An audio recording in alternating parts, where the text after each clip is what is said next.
Hello students, I hope you are well. Today's lesson is on information processing. We have finished our work on anatomy and physiology and exercise physiology, and now we've entered the realms of sports psychology. It's an ever-growing field. All elite athletes have their own sports psychologists these days. They make the difference between bronze, silver and gold medals. As always in my lessons, if you want to access the lower grades, then you just got to tell me the basic facts. Tell me what, basically describe, explain the facts. That's written in red. If you want to access the middle grades, then you've got to apply those facts to sporting situations. You've got to start to analyse. If you want to access the higher grades written in green, then you've got to be critically evaluative. You've got to tell me why. You've got to give me strengths and weaknesses wherever possible. Before we start today's lesson on information processing, I need to draw your attention to 3 different stages of learning. If I was to ask you, in football, are you a beginner, are you an intermediate, or are you an elite stroke advanced player, I'm sure you'd be able to tell me. Well, in sports psychology, we call the beginner a cognitive learner. A cognitive learner lacks in skill and confidence because they're just beginning. They don't have a wealth of information to draw upon. They're a starter, they're a beginner. So their skill levels, as a result, their information processing isn't very good. It has to be developed. If you're an associative learner, then your information processing, your decision making is becoming better. You have a good idea of what you want to get to and how you're going to get there. Your performance is still inconsistent. It might lack fluency because you're not at that elite level yet. Your decision making is not at that advanced level yet.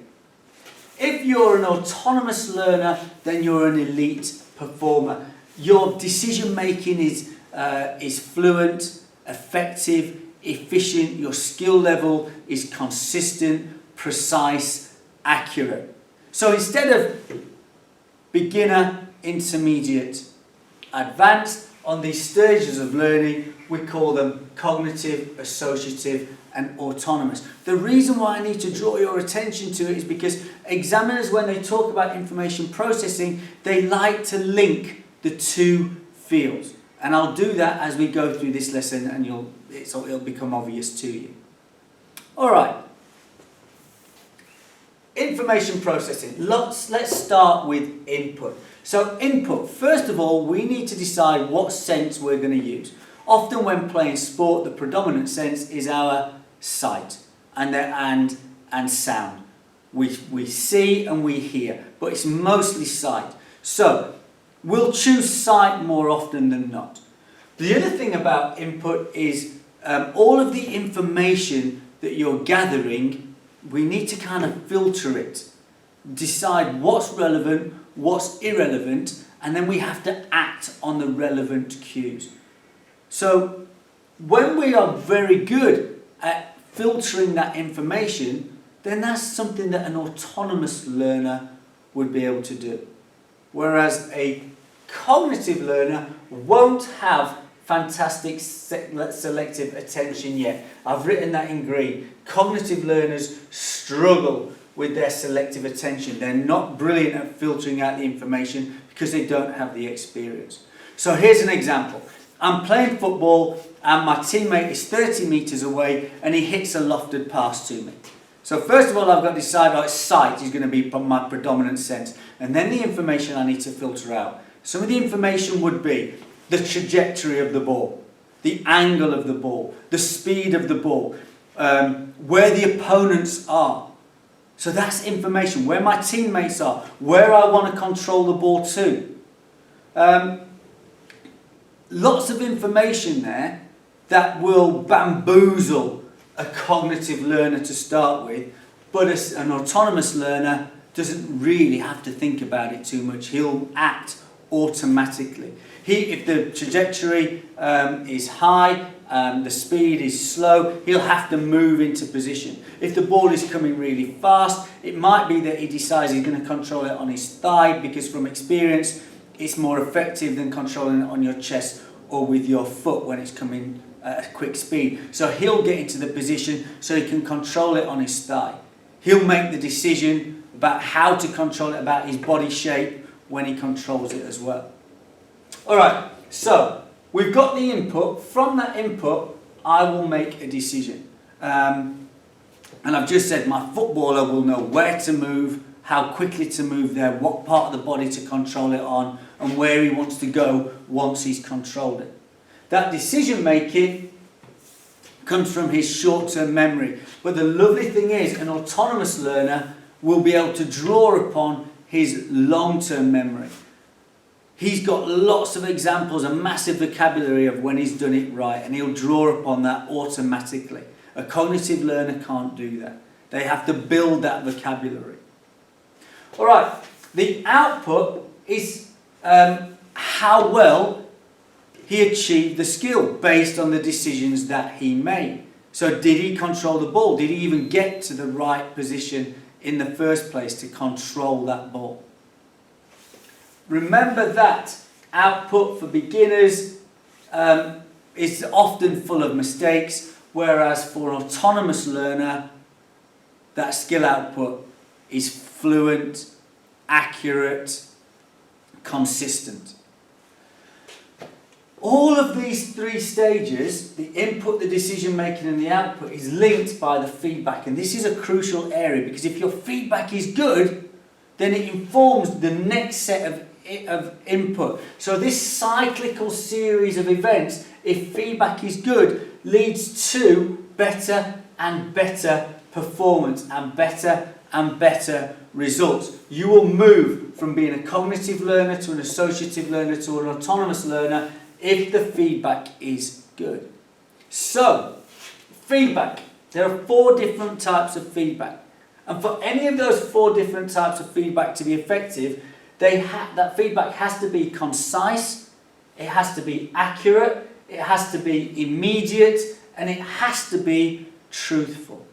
So, extrinsic feedback to start with. That's the type of feedback that you're probably most used to. It's feedback from another person, from usually your coach.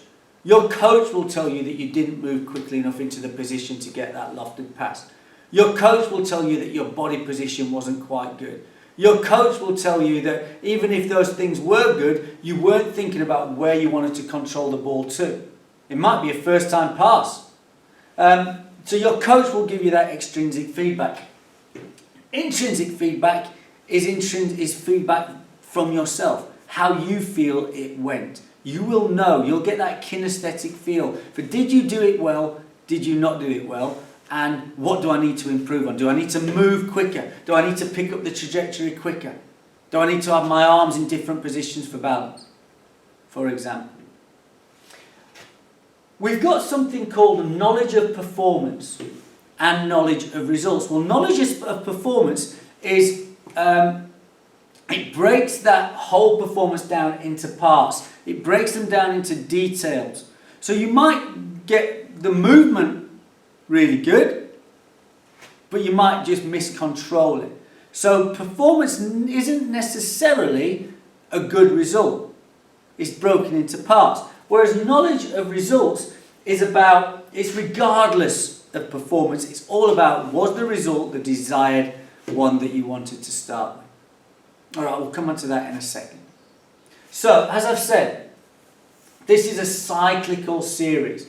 I'm going to give you a really nice sporting example which I hope makes sense of all of this. So, let's say that I'm an elite tennis player. And my opponent is hitting the ball from the right hand side of the court. He's hitting a cross court forehand topspin drive. Now, the input is the trajectory of the ball, the speed of the ball, the angle of the ball. Though that information has all come from my senses, and it's predominantly sight, but it's also sound as well. I can hear the noise of the ball on the strings, and I know that it's topspin from that sound. So I've got all the input, and I've made a really good decision based upon it. I've moved into the correct position. I've chosen the shot that I'm going to hit. Before I've hit it, I'm preparing early. I know what I'm going to do now, and it's partially based not just on the topspin forehand cross court that he's given me, but I've noticed that once that my opponent has hit that ball, he's slow to move back just off centre of the court. So I'm making a decision all the time that if I get into the right spot and I've chosen the right topspin drive down the line, he's really vulnerable because he didn't recover quick enough. So that's all decisions that I've made based on the input that I've received. The output, I'm going to get my feet in the right position. I've got to get my early backswing. I've got to get my contact point right. I've got to hit up on the ball. I want to have a high elbow through the shot. I want to have a nice rounded follow through. I'm hitting the ball down line. Okay, so I've hit the ball. That's my output. My knowledge of performance, I felt intrinsically that I'd hit that ball perfectly. I got into the right position. I transferred my weight through it. I had a nice high elbow. Everything felt right about that shot. I might have got some extrinsic feedback from my coach, who's smiling. However, the ball went slightly long. It went 2 inches out. My knowledge of results is different to my knowledge of performance. I thought the performance was really good, but I hit it out. I lost the point. That's okay. That feedback about my knowledge of results will change my decision making the next time I get that same situation. I might just take a little bit of pace out of the ball, or I might hit with a little bit more topspin to bring the ball down. I might hit with a slightly flatter trajectory. That's decisions that I'm going to make in the future based on the feedback of what's happened in the moment. Okay? So that tennis example is a really good example for your exam. I've kind of summarised a little bit here on information processing. So, learning and developing skills requires us to process information. The more experienced we become, the more efficient this process of taking in and using information becomes. Our selective attention becomes better. We start, as you become an associative learner and then ultimately an autonomous learner, our decision-making process becomes so much better.